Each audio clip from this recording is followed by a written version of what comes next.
De acordo com a Administração Nacional Oceânica e Atmosférica dos Estados Unidos, apenas 20% do fundo do oceano foi mapeado.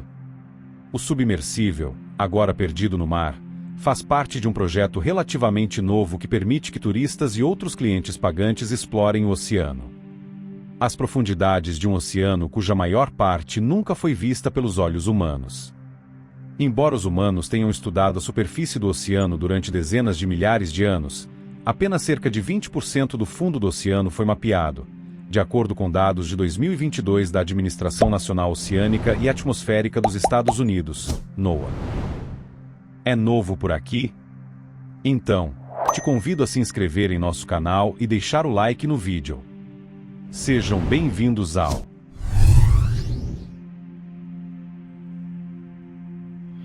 Os cientistas costumam dizer que viajar para o espaço é mais fácil do que mergulhar no fundo do oceano. Enquanto os 12 astronautas passaram um total de 300 horas na superfície lunar, eles passaram cerca de 3 horas no Challenger Deep, a parte mais profunda conhecida do fundo do oceano da Terra, de acordo com o Woods Hole Oceanographic Institution. Na verdade, temos mapas melhores da Lua e de Marte do que do nosso próprio planeta, disse o oceanógrafo aposentado da NASA, Gene Feldman, que passou mais de 30 anos na agência espacial. A exploração humana do mar profundo tem sido tão limitada por uma razão. Viajar para as profundezas do oceano significa entrar num reino de imensa pressão à medida que descemos. Este é um negócio muito arriscado. O ambiente é escuro e quase não há visibilidade. As temperaturas frias são extremas. O submarino agora desaparecido transportava 5 pessoas que investigavam os destroços do Titanic, que fica a cerca de 1.450 quilômetros da costa de Cape Cod, Massachusetts, e a cerca de 3.800 metros debaixo de água. O navio de cruzeiro, operado pela Ocean Gate Expeditions, empresa privada com sede no estado de Washington, perdeu contato com o navio-mãe na noite de domingo, 18. Muitos dos fatores que podem tornar tão difícil a localização e recuperação de um navio são também as razões pelas quais a exploração extensiva do fundo do oceano continua difícil. Pesquisar na água é bastante difícil porque o fundo do oceano é muito mais acidentado do que em terra, disse o pesquisador Jamie Pringle, leitor de geociências forenses na Universidade Keele, na Inglaterra. Se o submarino não retornar à superfície do oceano, as equipes de busca e resgate deverão contar com sonar, uma tecnologia que usa ondas sonoras para sondar as profundezas opacas do oceano, para localizar o veículo, disse Pringle. E o processo requer um feixe muito estreito, capaz de produzir uma frequência alta o suficiente para fornecer uma imagem clara da posição da nave, chamada Titã. O primeiro submarino foi construído pelo engenheiro holandês Cornelis Drebbel em 1620, mas permaneceu preso em águas rasas. Após o desastre do Titanic, passariam quase 300 anos até que a tecnologia sonar começasse a fornecer aos cientistas uma imagem mais clara do que havia nas profundezas do oceano. Um importante avanço na pesquisa humana ocorreu em 1960, quando o batiscafo Trieste, uma espécie de embarcação de mergulho livre, fez um mergulho histórico no Challenger Deep, que tem mais de 10.916 metros de profundidade. Apenas algumas pesquisas retornaram essa profundidade desde então. E viajar é muito perigoso, disse Feldman. De acordo com a NOAA, a pressão aumenta em uma atmosfera para cada 10 metros que você se move abaixo do nível do mar. Uma atmosfera é uma unidade de medida de 14,7 libras por polegada quadrada. Isso significa que uma viagem ao Challenger Deep poderia colocar o navio sob a pressão de 50 jatos jumbo, observou Feldman. Com esse tipo de pressão, mesmo a menor falha estrutural pode significar um desastre, acrescentou Feldman. Durante o mergulho em Trieste em 1960, os passageiros Jacques Piccard e Don Walsh disseram que ficaram surpresos ao ver criaturas vivas. Imediatamente nossa compreensão do oceano foi jogada pela janela, disse Feldman. Enquanto as profundezas do oceano se estendem de 1.000 metros a 6.000 metros abaixo da superfície, as trincheiras no fundo do mar podem atingir até 11.000 metros, relata a instituição oceanográfica Woods Hole, em Massachusetts. Essa região, chamada Zona Dali ou Adopelágica, recebeu o nome do deus grego do submundo, Hades.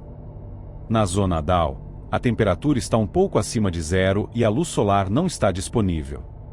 De acordo com a agência, os cientistas conseguiram provar pela primeira vez que existia vida abaixo de 7.000 metros em 1948. As descobertas em Challenger Deep foram notáveis, incluindo afloramentos rochosos de cor clara que podem ser depósitos, copépodes semelhantes a camarões supergigantes e pepinos do mar de fundo ou pepinos do mar. Feldman também relembra sua própria tentativa, na década de 1990, de capturar uma lula escondida nas profundezas escuras do oceano.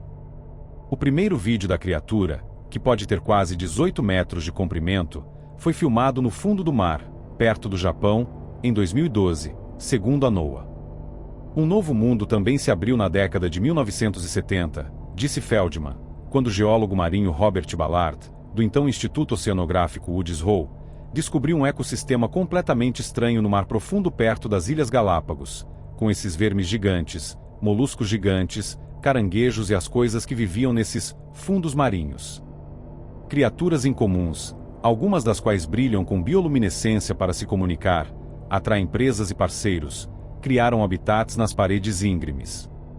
Fossas oceânicas que se adaptaram para viver em ambientes extremos, não encontrados em nenhum outro lugar do planeta, em vez de dependerem da luz solar para processos básicos, utilizam energia química libertada por fontes hidrotermais e fontes formadas por magma que sobe do fundo do oceano. A água fria do mar penetra pelas fendas do fundo do mar e aquece até 400 graus Celsius interagindo com as rochas aquecidas pelo magma. As reações químicas produzem minerais contendo enxofre e ferro, e as nascentes expelem água rica em nutrientes que sustentam um ecossistema de vida marinha em comum agrupado ao seu redor. Os cientistas usaram um submersível Alvin para encontrar vida marinha estranha, estudar placas tectônicas e fontes hidrotermais, e estudar o Titanic em 1986, quando Ballard descobriu o famoso naufrágio. Cientistas do Woods Hole Oceanographic Institution e da NASA colaboraram para desenvolver veículos subaquáticos autônomos não tripulados que podem pousar no terreno complexo de trincheiras e suportar pressões mais de 1000 vezes maiores que o nível do mar. Os rovers podem estudar a diversidade da vida nas trincheiras e também podem ajudar os cientistas no futuro a estudar os oceanos das luas ao redor de Júpiter e Saturno. De uma perspectiva estritamente científica, as viagens turísticas ao fundo do oceano pouco contribuem para o avanço da nossa compreensão dos mistérios do oceano. As pessoas gostam de superlativos, disse Feldman. Queremos chegar ao mais alto, ao mais baixo, ao mais longo prazo. Mas o olho humano só viu uma fração muito pequena do fundo do oceano e até mesmo do meio do oceano, uma quantidade infinitesimal. E uma fração muito, muito pequena do fundo do oceano foi mapeada, disse ele. A razão, destacou Feldman, se deve em grande parte ao custo. Barcos equipados com tecnologia de sonar podem incorrer em cobranças excessivas. Só o combustível pode custar até $40.000 por dia, disse Feldman. Então, agora ser feitos esforços para criar um mapa definitivo dos fundos marinhos denominado Seabed 2030. Mas ainda, existem enormes lacunas nas informações conhecidas sobre os fundos marinhos. Dos 2,2 milhões de espécies que se acredita serem encontradas nos oceanos da Terra, os cientistas descreveram apenas 240.000, de acordo com o Censo Oceânico, uma iniciativa para descobrir e registrar a vida marinha. Ainda assim, é impossível saber com certeza quantas criaturas marinhas existem, observou Feldman. Podemos fazer julgamentos o tempo todo, mas então, você vai a algum lugar novo e encontra um gênero totalmente novo ou um modo de vida totalmente novo, disse ele. Os avanços na tecnologia podem tornar desnecessária a exploração humana das profundezas do oceano. Inovações como robôs de águas profundas, imagens subaquáticas de alta resolução, aprendizagem automática e sequenciação de ADN da água do mar estão a ajudar a acelerar a descoberta de novas formas de vida. Temos mapas melhores da superfície da Lua do que do fundo do oceano porque a água do oceano é opaca ao radar e a outros métodos usados para mapear a Terra, disse o ecologista marinho Alex Rogers, professor de Biologia da Conservação. Porém, 150 anos de oceanografia moderna contribuíram para uma melhor compreensão de muitos aspectos do oceano, como a vida, a sua química e o seu papel no sistema terrestre. Mapear o oceano nos ajuda a entender como o formato do fundo do oceano afeta as correntes oceânicas e onde a vida acontece no oceano, acrescentou Rogers. Também ajuda a compreender os riscos de terremotos.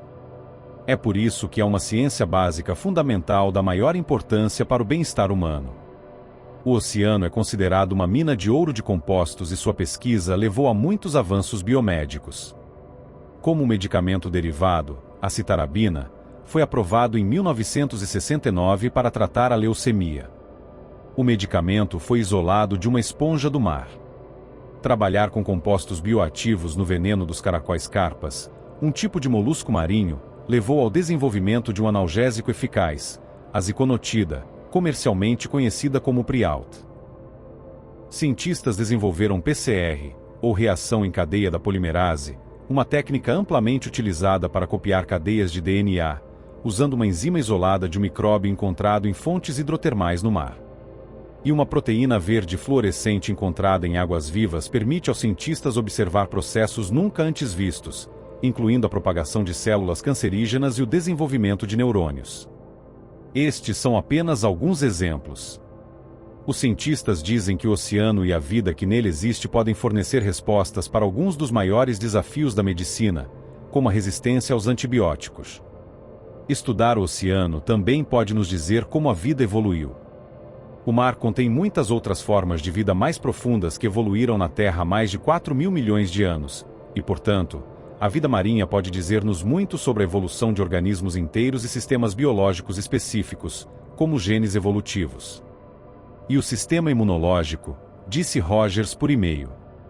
Agradeço a todos que assistiram até aqui, e não se esqueçam de deixar o like e inscrever-se em nosso canal.